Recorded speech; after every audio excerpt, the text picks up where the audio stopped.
77 78 वर्ष स्वातंत्र्य मिळाल्यानंतर सुद्धा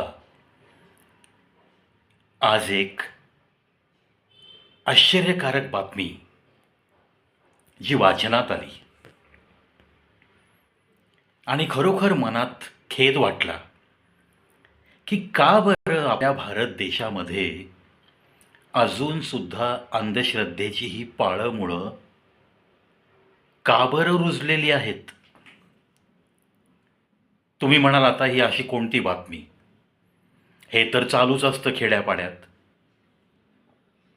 खेड्यापाड्यात हे जे चालू असतं त्याच तळागाळापर्यंत अजून आपली ज्ञानगंगा, साक्षरता किंवा अजून आपले प्रचार करणारे लोक का पोहोचू शकत नाहीत, आणि पोहोचले तरी तिथे त्यांना सकारात्मक बदल का दिसून येत नाहीत, हा मोठा प्रश्न निर्माण होतोय.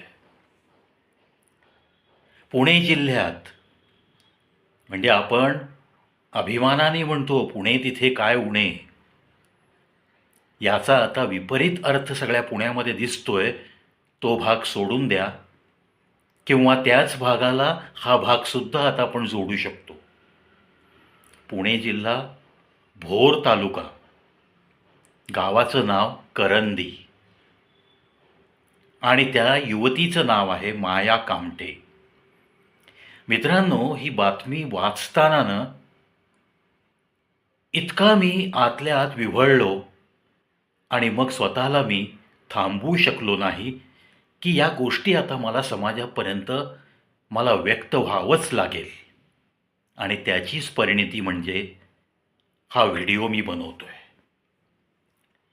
ही माया कामठे नावाची एक तरुणी, तिच्या केसात 7 वर्षापूर्वी, साधारण 7-7.5 वर्षापूर्वी एक जट दिसली. जटा, जे आपण आत्ता महाकुंभ पर्वातले जे व्हिडिओ बघतोय, जटाधारी साधू संत सतत आपण 44 दिवस बघणार आहोत. 26 फेब्रुवारी येत्या 2-3 दिवसात या सगळ्या गोष्टींची सांगता होईल आणि मग असे व्हिडिओ पाहणं, व्हिडिओ दिसणं आपल्याला बंद होईल. तर त्या जटा साधू संतांना पर्वतराजींमध्ये ते आपलं जपजाप्य करायला अध्यात्माचा रस्ता पकडून ते निघून गेलेले असतात. आपल्या या कॉमन मॅनच्या जीवनातून त्यांनी मुक्ती घेतलेली असते.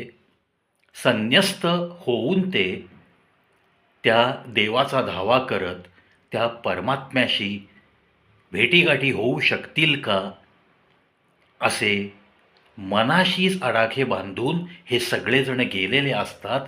त्यांच्या जटा वाढणं हे मी गृहीत धरतो. साहजिक आहे, तासनतास दिवस ते समाधी लावून बसतात. परमात्म्याशी त्यांचं हितगुज चालू असतं. त्यामुळं त्यांच्याकडून या जटा कापल्या जाणं वगैरे हे अभिप्रेत नाहीच आहे. सोयी सुविधा काहीही नसतात. अंगावरती एकही वस्त्र न घेता हे तिथे राहत असतात, इथून निघून गेलेले असतात. त्या बाबतीत ठीक आहे. पण तुमच्या आमच्यात वावरणारी एक तरुणी, जिच्या मनामध्ये सुद्धा अनंत गुलाबी स्वप्न तिने पाहिलेली असताना 7-7.5 वर्षापूर्वी तिच्या केसांमध्ये एक जट येते काय, आणि मग ती ते केस कापू शकत नाही किंवा तिला कापले जाऊ देत नाहीत. अर्थात हा सगळा आता संशोधनाचा विषय आहे. पण अंधश्रद्धा निर्मूलन समितीच्या कार्यकर्त्यांना तिच्या घरापर्यंत पोहोचण्यात यश आलं आणि तिच्या घरातले सुद्धा काही सुज्ञ मंडळी या लोकांना येऊन भेटले.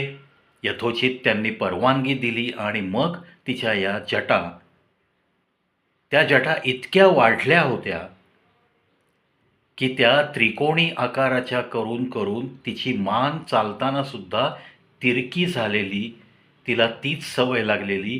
डोक्यावरती हे प्रचंड मोठं ओझं घेऊन ती 7.5 वर्ष एखाद्या बंद खोलीत राहिल्यासारखी घरातनं ती बाहेरसुद्धा आली नाही असं समजतं. आता ह्या कोणत्या अंधश्रद्धेपोटी या इतक्या तरुणीला 7-7.5 वर्षे एका खोलीत राहावं लागलं, ही शोकांतिका वाटलीच पाहिजे ना आपल्याला. नाहीतर मग तुम्ही आम्ही जी काय 2-4 पुस्तकं शिकून बाहेर पडलोय, त्या शिक्षणाचा सुद्धा शून्य उपयोग आहे. अशा घटना ऐकल्यानंतर, वाचल्यानंतर सुद्धा जर तुमचं संवेदनशील मन जागृत नसेल, तर मग तुमच्या त्या शिक्षणाचा सुद्धा काही उपयोग नाही, असंच मला म्हणावंसं वाटतं. मग फक्त हे कार्य अंधश्रद्धा निर्मूलन समिती किंवा अशा काही NGOजनीच किंवा अशा काही सामाजिक भान राखत जपणाऱ्या संस्थांनीच केलं पाहिजे असं आहे का? तुमची आमची काही शेजारी-पाजारी नागरिक म्हणून त्या गावातल्या लोकांची काही जबाबदारी नव्हती का? अरे बाबा, आपल्या गावातली, आपल्या शेजारची एक मुलगी, तरुण मुलगी, जिचं वय आहे स्वप्न बघण्याचं, जिचं वय आहे, जिचं वय होतं लग्नाचं, अशी मुलगी घरातनं बाहेर न पडता केवळ केसामध्ये जटा आली म्हणून ती एकांतात राहतीये. तिला बाहेर यायला लाज वाटतीये. का मग तिला बाहेर येऊ दिलं जात नाहीये? कोणत्या गोष्टींचा पगडा तिच्यावर आहे? याबद्दल कुणालाही शोध करावासा वाटला नाही शेजार-पाजारच्यांना. या गोष्टीचा मला खेद वाटतोय. म्हणजे स्वातंत्र्यानंतर 77 वर्षानंतर सुद्धा जर पुण्यासारख्या जिल्ह्यामध्ये अशी विदारक परिस्थिती पाहायला मिळत असेल, तर मग इतर मागासलेल्या जिल्ह्यांचं काय काय काय होत असेल तिकडे.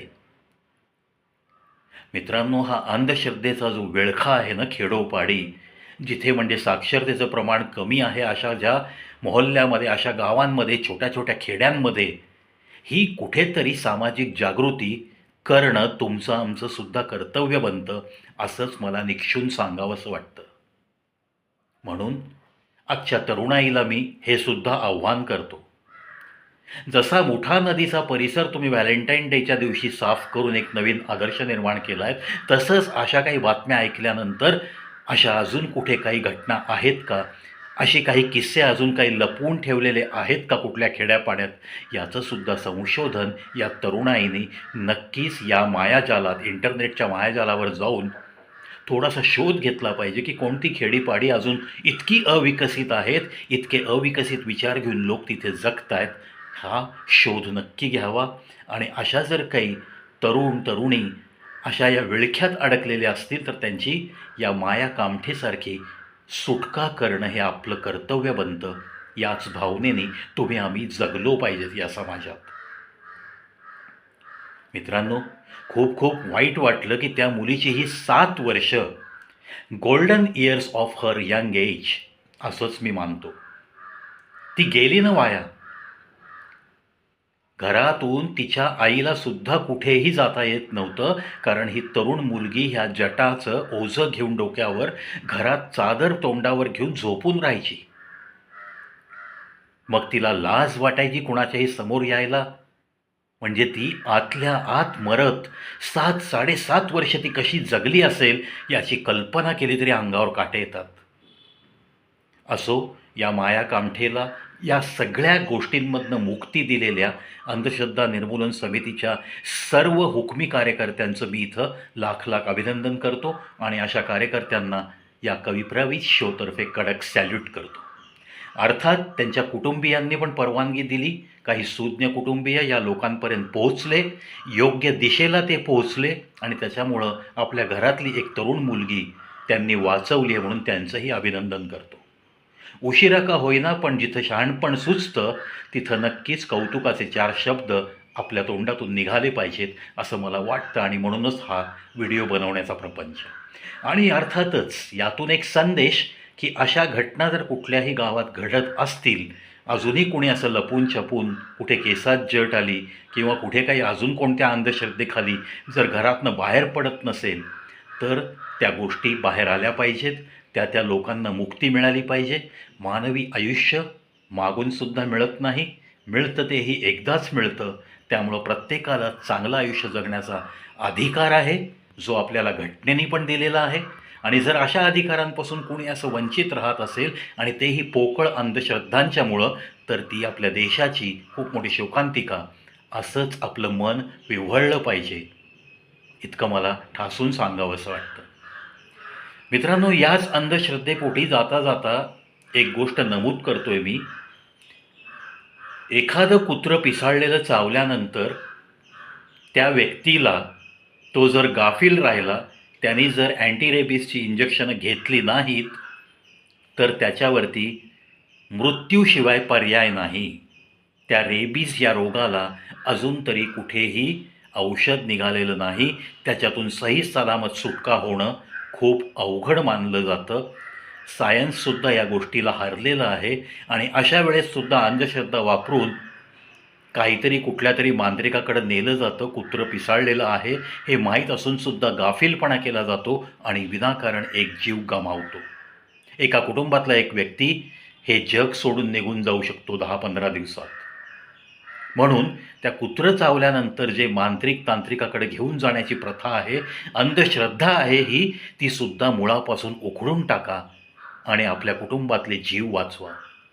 कुत्रं कोणतं का असेना, चावल्या तुमचं एक कर्तव्य बनतं. तुम्ही ज्या गावात आहात तिथून जो जवळचा डॉक्टर आहे, जो जवळचा दवाखाना आहे, जे काही PHC असेल, सिव्हिल हॉस्पिटल असेल, छोटा सरकारी दवाखाना असेल, तिथे ताबडतोब त्याला घेऊन जा आणि त्याला अँटीरेबिसची इंजेक्शनं कशी देता येतील याकडे लक्ष द्या.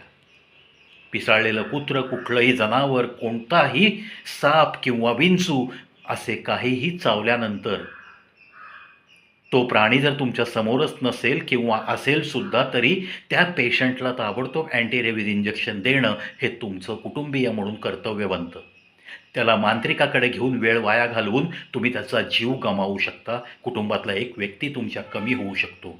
हेही जाता जाता आजच्या या अंधश्रद्धेच्या घटनेवरून सांगावंसं वाटलं, म्हणूनच या गोष्टी पण तुमच्या कानापर्यंत.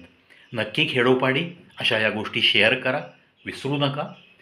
तुमच्या शेअरिंगनी मी काही फार मोठा श्रीमंत होणार नाही आहे किंवा त्या अपेक्षेने मी यूट्यूबर बनलेलो नाही आहे, हेही मला ठासून सांगावंसं वाटतं. त्यामुळं शेअर करणं हे एक सामाजिक भान असल्याचं लक्षण आहे. तुम्ही आम्ही या समाजाचे घटक म्हणून जेव्हा राहतो, तेव्हा जिथे जिथे म्हणून असं अज्ञान आहे, तिथे तिथे हा थोडासा ही ज्ञानाची पणती तिथपर्यंत पोहोचवणं, या पणतीचं उजेड त्यांच्या मनापर्यंत पोहोचवणं हे तुमचं आमचं कर्तव्य बनतं. म्हणूनच ही कळकळीची विनंती. If you like something on my channel, don't forget to share it with the proper persons. Do visit Kavi Prave's show, the only unique channel with 7,800 videos by this Pravi.